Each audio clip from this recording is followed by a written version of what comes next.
Assalamualaikum warahmatullahi wabarakatuh. Salam sejahtera bagi kita semua. Perkenalkan, saya Citra Eli Agustina. Saya adalah salah satu dosen di program studi Diploma 3 Kebidanan Stikes Arum Salatiga. Saya bekerja di Stikes Arum Salatiga sejak tahun 2011 sampai pada saat ini. Saya memiliki bidang ilmu kesehatan masyarakat dengan minat kesehatan ibu dan anak. Saya mengampu mata kuliah kesehatan masyarakat, pengantar keterampilan dasar kebidanan, asuhan kebidanan neonatus, bayi, balita, dan anak prasekolah, serta mata kuliah keterampilan dasar kebidanan. Pada kesempatan ini, saya akan menjelaskan sekilas tentang mata kuliah kesehatan masyarakat dengan menggunakan teknik pengajaran di IE, yaitu delivery, interaction, dan assessment. Untuk metode delivery yang saya terapkan yaitu dengan menjelaskan rencana pembelajaran semester atau RPS di setiap awal perkuliahan. Untuk materi perkuliahan selalu saya update menggunakan sumber referensi terbaru. Kemudian materi perkuliahan saya berikan 1 hari sebelum perkuliahan dilaksanakan, di mana supaya mahasiswa dapat membaca dan memahami materi yang akan saya sampaikan. Hal ini bertujuan supaya mahasiswa lebih aktif dalam pembelajaran nantinya. Untuk teknik pembelajaran yang kedua yaitu interaction. Saya menggunakan metode discussion, cooperative learning, dan juga small group discussion. Saya selalu memberikan kesempatan kepada mahasiswa untuk bertanya dan mengungkapkan pendapat mereka pada saat perkuliahan sedang berlangsung. Untuk teknik yang ketiga yaitu assessment atau penilaian atau pemberian tugas, yaitu mahasiswa yang perkuliahan secara luring atau tatap muka, penugasan diberikan secara langsung pada saat perkuliahan, serta proses konsultasi dilakukan secara langsung dengan tatap muka dan untuk presentasi langsung di depan kelas. Sedangkan mahasiswa yang perkuliahan secara daring diberikan melalui media classroom ataupun WA group dan proses konsultasi dan pengumpulan tugas melalui media WA maupun email. Sedangkan proses presentasi dilakukan menggunakan Zoom. Mata kuliah kesehatan masyarakat merupakan mata kuliah yang membahas tentang konsep dasar kesehatan masyarakat dalam upaya kesehatan ibu dan anak, konsep dasar epidemiologi kesehatan ibu dan anak, isu kesehatan lingkungan dan kesehatan masyarakat, pelayanan kebidanan berbasis masyarakat, pemberdayaan masyarakat, serta partnership dan jejaring kerja. Yang semuanya itu terkait dengan upaya kesehatan ibu dan anak. Untuk capaian pembelajaran mata kuliah kesehatan masyarakat yaitu yang pertama, mahasiswa mampu menjelaskan konsep kesehatan masyarakat dalam upaya pelayanan kesehatan ibu dan anak. Yang kedua, mahasiswa mampu menjelaskan tentang konsep epidemiologi dalam pelayanan kesehatan ibu dan anak. Yang ketiga, mahasiswa mampu menganalisa isu kesehatan lingkungan dalam pelayanan kesehatan ibu dan anak. Yang keempat, mahasiswa mampu melaksanakan surveillance kesehatan ibu dan anak. Yang kelima, mahasiswa mampu melaksanakan advokasi, kemitraan, pemberdayaan masyarakat, dan pendidikan kesehatan. Yang keenam, mahasiswa mampu melaksanakan pencatatan dan pelaporan kesehatan dalam pelayanan kesehatan ibu dan anak. Yang ketujuh, mahasiswa mampu menganalisa quality management dan sistem rujukan pada pelayanan kesehatan ibu dan anak. Untuk materi pembelajaran pada mata kuliah kesehatan masyarakat, yaitu yang pertama, konsep kesehatan masyarakat dalam upaya kesehatan ibu dan anak. Yang kedua, konsep epidemiologi dalam pelayanan kesehatan ibu dan anak. Yang ketiga, isu kesehatan lingkungan yang berpengaruh terhadap kesehatan ibu dan anak. Yang keempat, surveillance dalam praktek kebidanan. Yang kelima, pencegahan penyakit yang berkaitan dengan kesehatan ibu dan anak. Yang keenam, advokasi kemitraan pemberdayaan masyarakat untuk mendukung upaya kesehatan ibu dan anak. Untuk yang ketujuh, pelaksanaan pendidikan kesehatan dalam masyarakat. Yang kedelapan, pelaksanaan pencatatan dan pelaporan kesehatan masyarakat. Yang kesembilan, penggunaan teknologi kebidanan tepat guna. yang ke-10 sistem pelayanan kesehatan dan sistem rujukan. Untuk desain pembelajaran yang dilakukan itu ada dua, secara luring berada di dalam kelas dan secara daring melalui media Zoom maupun WA Group. Untuk pembelajaran praktikum di laboratorium dilakukan dengan dua cara, yaitu untuk mahasiswa yang luring dilakukan di dalam laboratorium yang dibagi dengan beberapa kelompok. Di setiap kelompok yaitu maksimal 8 orang yang dilakukan secara bergantian. Untuk mahasiswa yang secara daring dibagikan video pembelajaran praktik. Untuk metode pembelajaran mata kuliah kesehatan masyarakat ada 3. Yang pertama yaitu ceramah, yaitu dengan cara menjelaskan di kelas ataupun melalui Zoom meeting dengan media pembelajaran PowerPoint. Untuk yang kedua secara diskusi, yaitu pada saat pembelajaran berlangsung. Kemudian yang ketiga yaitu tanya jawab pada saat akhir perkuliahan. Untuk sistem penilaian terdiri dari 3 penilaian, yaitu yang pertama penilaian harian atau setiap kali pertemuan dengan menilai secara afektif, kognitif, dan juga psikomotor dengan bobot penilaian 50%. Yang kedua, penilaian ujian tengah semester atau UTS yang dilaksanakan pada pertemuan ke-8 dengan bobot penilaian 20%. Serta yang ketiga, penilaian ujian akhir semester atau UAS yang dilaksanakan pada pertemuan ke-16 dengan bobot penilaian 30%. Itu tadi penjelasan sekilas tentang mata kuliah kesehatan masyarakat. Untuk selanjutnya mari kita saksikan bersama video pembelajaran mata kuliah kesehatan masyarakat. Assalamualaikum warahmatullahi wabarakatuh. Waalaikumsalam warahmatullahi wabarakatuh. Bagaimana kabarnya hari ini mahasiswa? Alhamdulillah ya, semuanya sehat, nggak ada yang sakit ya hari ini ya. Oke, kali ini kita akan melanjutkan ya, kita akan belajar pada mata kuliah kesehatan masyarakat di semester 4 ini dengan materi yaitu konsep epidemiologi pada kesehatan ibu dan anak. Selanjutnya sebelum kita mulai lebih lanjut, mungkin ada yang tahu dari mahasiswa ini apa itu epidemiologi? Ya, silahkan Mbak Pinetris ya. Jadi epidemiologi ini adalah ilmu yang mempelajari tentang bagaimana masalah kesehatan, jadi cara penyebaran dan cara permasalahan masalah kesehatan.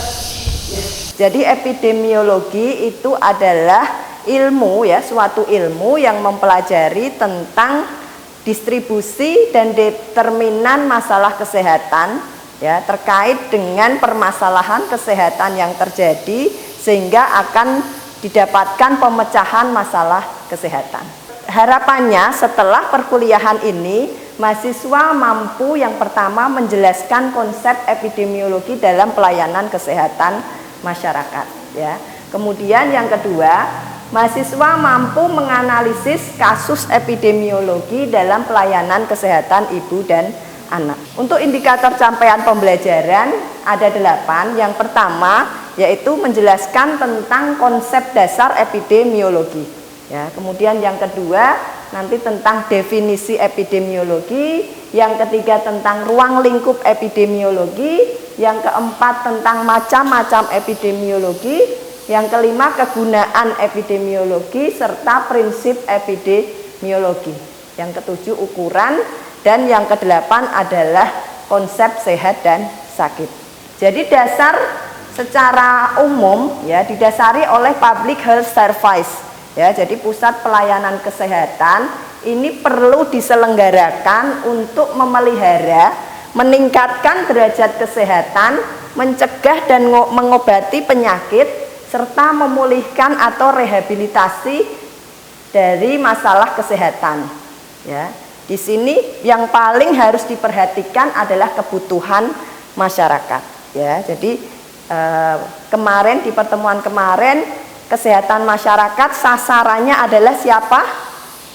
Kelompok masyarakat ya, bukan individu. Oke ya. Kemudian di sini sehingga ada yang namanya epidemiologi. Ya, jadi epidemiologi ini upaya untuk menemukan masalah kesehatan terkait dengan yang namanya frekuensi, penyebaran serta faktor yang mempengaruhi frekuensi penyebaran masalah kesehatan, sama dengan yang disampaikan dengan Mbak Pinetris tadi. Ya, itu adalah epidemiologi. Ya, terkait dengan pelayanan kesehatan nanti tinggal kita kaitkan dengan masalah-masalah kesehatan ibu dan anak. Ya, oke, ini kemarin sudah ya. Jadi ilmu kesehatan masyarakat itu umumnya di dalamnya ada yang namanya epidemiologi dan biostatistik. Ya, jadi ini untuk memecahkan masalah kesehatan kita harus menganalisa dengan ilmu epidemiologi maupun biostatistik. Ya, ya, ini kalau tadi secara umum, sekarang kita berbicara epidemiologi, definisi epidemiologi berdasarkan apa kata ya. Jadi epidemiologi ini berasal dari kata epi, demos dan logos. Ya, jadi epi itu pada, demos itu penduduk atau rakyat, logos itu ilmu. Jadi ilmu yang mempelajari tentang penduduk.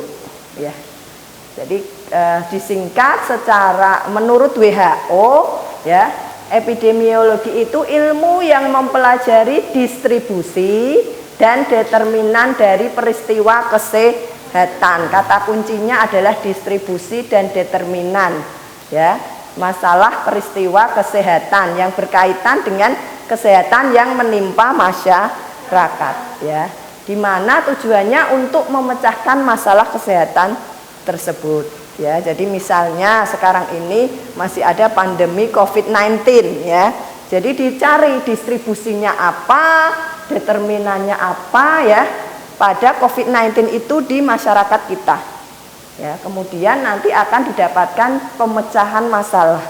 Sehingga banyak sekali program-program untuk memecahkan masalah COVID-19 supaya angka cakupannya turun atau hilang ya, seperti itu. Oke, itu sampai di sini. Mungkin ada yang mau ditanyakan? Ya, silahkan ya, Mbak siapa? Ita ya. Ya, silahkan.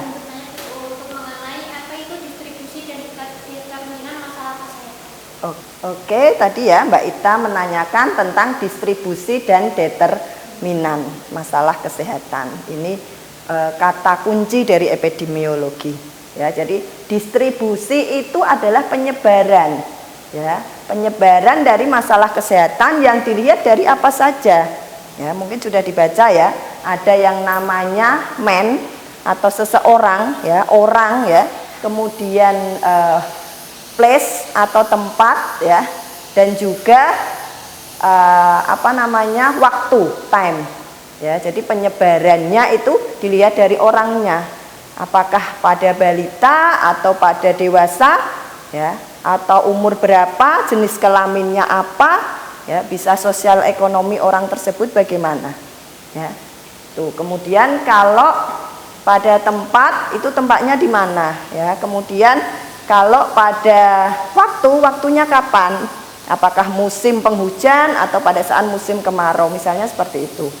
Kemudian untuk determinan, itulah faktor resiko atau faktor penyebab yang menyebabkan masalah kesehatan. Ini ada faktor biologi, fisik, ya, sosial, budaya maupun faktor ekonomi bisa. Ya, jadi itu distribusi dan determinan dari masalah kesehatan. Jelas Mbak Ita? Jelas. Kemudian tujuan epidemiologi ada 4 ya. Yang pertama mendeskripsikan distribusi riwayat penyakit, keadaan kesehatan populasi ya. Jadi yang dipelajari kita adalah populasi kelompok ya. Kemudian yang kedua menjelaskan mengenai etiologi penyakit, penyebab tadi, faktor resikonya apa, misal COVID-19 ya. Jadi itu faktor resikonya apa ya, siapa saja yang bisa terpapar COVID-19, yang beresiko, pasti imunitasnya rendah misalnya seperti itu. Kemudian meramalkan kejadian penyakit bagaimana COVID-19 nanti? Ya, apakah semakin meledak atau bisa turun jika kita tahu data epidemiologi tersebut. Kemudian mengendalikan distribusi penyakit dan masalah kesehatan. Ya, itu tujuan. Kemudian di sini epidemiologi ini dasar ya. Jadi tidak hanya kita di kebidanan midwifery yang belajar epidemiologi, tetapi semua bidang ilmu ini belajar yang namanya epidemiologi ya. Seperti itu. Kemudian di kelompok epidemiologi ini masyarakat dibagi dalam 3 kategori, 3 kelompok ya. Di mana yang satu adalah ada masyarakat sehat. Ya, seperti kita yang sekarang berkumpul di sini. Kemudian yang kedua ada yang namanya lawannya sehat apa? Ya, ada masyarakat sakit ya. Kemudian yang ketiga ini adalah masyarakat dalam resiko ya. Jadi dia itu sehat tetapi memiliki resiko untuk sakit ya, seperti itu. Misalnya apa? Orang-orang dengan tekanan darah tinggi ya, riwayat tekanan darah tinggi, riwayat gula darah yang tinggi, itu masyarakat beresiko. Resiko punya penyakit apa? Hipertensi, diabetes mellitus ya, seperti itu. Tuh, sama halnya pada ibu hamil ya. Ibu hamil yang beresiko apa ya? Contohnya ibu hamil dengan apa? Ya, dengan tekanan darah tinggi ya, bisa preeklamsi dan sebagainya ya. Ini kelompok masyarakat dibagi menjadi 3 ya. Ya, kemudian peran epidemiologi apa saja sih sebenarnya ya. Jadi perannya itu ada 6, ada pencegahan dan pengendalian penyakit ya, ada mencegah dan mengendalikan. Ini metodenya mencari penyebabnya ya. Jadi COVID-19 itu faktor penyebabnya apa? Selain bakteri, virus atau yang lain, dan ada faktor resikonya. Tuh. Kemudian mendiagnosis, mengukur kebutuhan yang akan datang. Bisa. Jadi ilmu epidemiologi ini bisa mengukur kejadian atau masalah kesehatan yang ada sekarang untuk yang akan datang. Kemudian perubahan perawatan, perencanaan kegiatan ya, misalnya kegiatan ya, program-program ya yang ada seperti sekarang, vaksin ya, vaksin pada COVID-19. Kemudian menganalisis status demografi menentukan kecenderungan epidemiologi dengan surveillance. Nanti pertemuan selanjutnya akan dibahas yang namanya surveillance ya. Tuh ya. Kemudian ruang lingkupnya, ini ada penyakit menular, tidak menular, kesehatan lingkungan, keluarga berencana, resistensi obat, masalah gizi, lansia, kesehatan reproduksi, kesehatan ibu dan anak, dan masalah kesehatan lainnya. Ya, banyak ya di sini, semua pakai epidemiologi. Ya. Kemudian lingkup metodenya. Jadi metode epidemiologi ini terdiri dari surveillance epidemiologi. Ya, surveillance ya, nanti kita pelajari lebih lanjut ya. Kita melakukan pengambilan data dan sebagainya. Kemudian penelitian epidemiologi, analisis studi referensi. Ya, kita bisa melakukan penelitian masalah kesehatan dengan berdasarkan epidemiologi ya. Sasarannya siapa? Epidemiologi ini sasarannya adalah sekelompok masyarakat, manusia, seseorang, atau dalam hal ini adalah masyarakat ya. Kemudian lingkup waktunya itu bisa prospektif maupun retrospektif. Jadi epidemiologi bisa kita lihat prospektif itu ke depan ya, dampaknya apa ya, itu akan kita lihat. Kalau retrospektif ini kita lihat ke belakang ya, faktor resikonya apa, penyebabnya apa ya, sebelum terjadinya pandemi COVID-19 ini misalnya itu. Jadi itu berdasarkan sifatnya ya. Kemudian lingkup datanya tentang frekuensi dan juga penyebaran ya, penyebaran itu tadi adalah distribusi. Tuh, kemudian macam-macam epidemiologi itu ada 3 ya. Jadi yang pertama ada epidemiologi deskriptif ya. Di sini lebih mudah ya. Paling mudah itu deskriptif, di mana hanya mencari 4 hal ya. What, who, where, dan when. Jadi apa sih masalahnya? Masalah kesehatannya apa? Ya, masalahnya pandemi COVID-19, masalah kesehatannya penyakit COVID-19. Siapa yang terkena? Ya, siapa yang terkena COVID-19? Yes, masyarakat semuanya, semua umur? Ya, semua umur ya. Kemudian di mana? Ya, ini pandemi kan menyeluruh ya. Seluruh dunia ada. Kemudian kapan terjadinya masalah kesehatan ini? Ya, seperti itu. Itu hanya pertanyaan-pertanyaan secara deskriptif.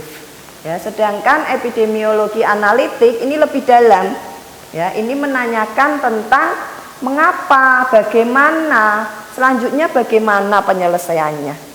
Ya, ini lebih dalam dengan analitik ini.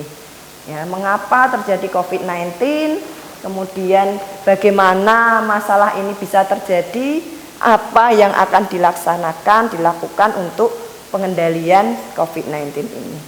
Ini akan dicari oleh ahli-ahli epidemiologi. Yang terakhir adalah hubungan sebab akibat.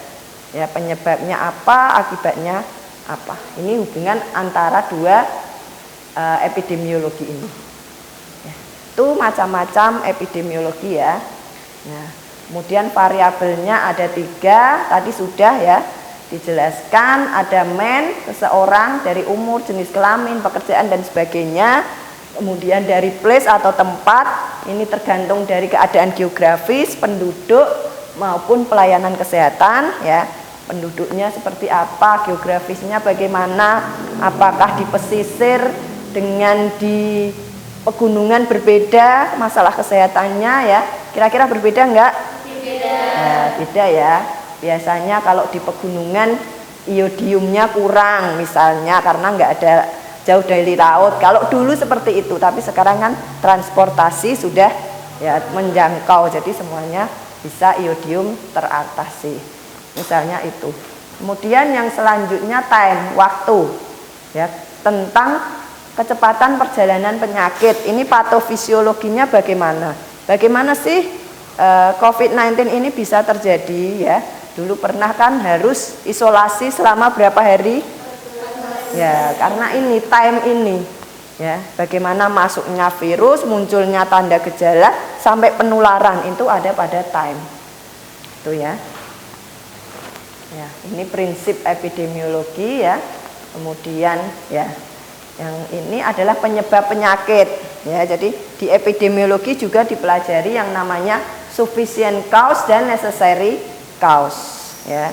Jadi intinya penyebab penyakit ada 2. Kalau sufficient itu adalah yang merangsang terjadinya penyakit, ini resiko. Jadi belum tentu kalau ada sufficient terus terjadi penyakit. Ya, contohnya apa? Daya tahan tubuh atau imunitas kita turun. Tapi kan belum tentu kita berpenyakit. Ya, itu. Tetapi kalau yang necessary cause itu adalah tanpa kehadirannya penyakit tidak akan ada. Jadi kalau ini dicontohkan ya, penyakit TBC pasti ada yang namanya Mycobacterium tuberculosis ya. Kalau dikatakan TBC tapi di dalamnya nggak ada Mycobacterium ya nggak mungkin, pasti ada. Ya, jadi itu bedanya sufficient dengan necessary. Ya, tuh. Sampai di sini ada yang ditanyakan? Jelas? Ya, paham ya? Ya. Kalau sudah coba saya tanya kalau memang benar paham ya. Di dalam epidemiologi itu ada variabel-variabel epidemiologi ya yang digunakan untuk mengetahui masalah kesehatan ya. Jadi apa saja sih variabel epidemiologi itu ya? Silahkan, ada yang tahu? Ibu, di sini saya akan menjawab variabel epidemiologi itu ada 3. Yang pertama ada man atau orang, contohnya seperti jenis kelamin, umur, pekerjaan, dan sosial ekonomi. Yang kedua seperti place atau tempat, seperti kayak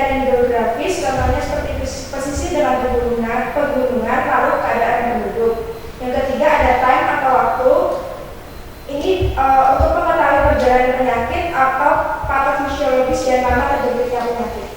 Sudah ya, berarti tadi benar untuk Anggita ya, sudah paham semuanya terkait materi hari ini.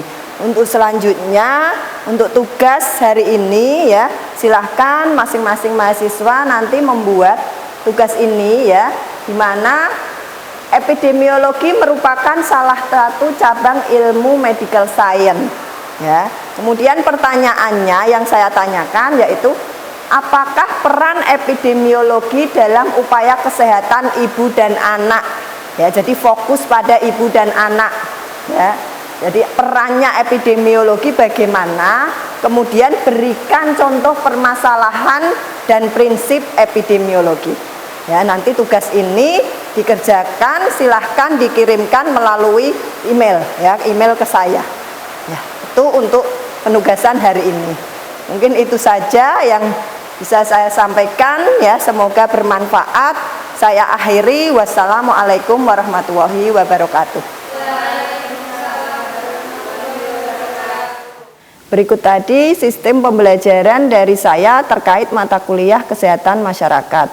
Saya akhiri pertemuan kali ini, wassalamualaikum warahmatullahi wabarakatuh.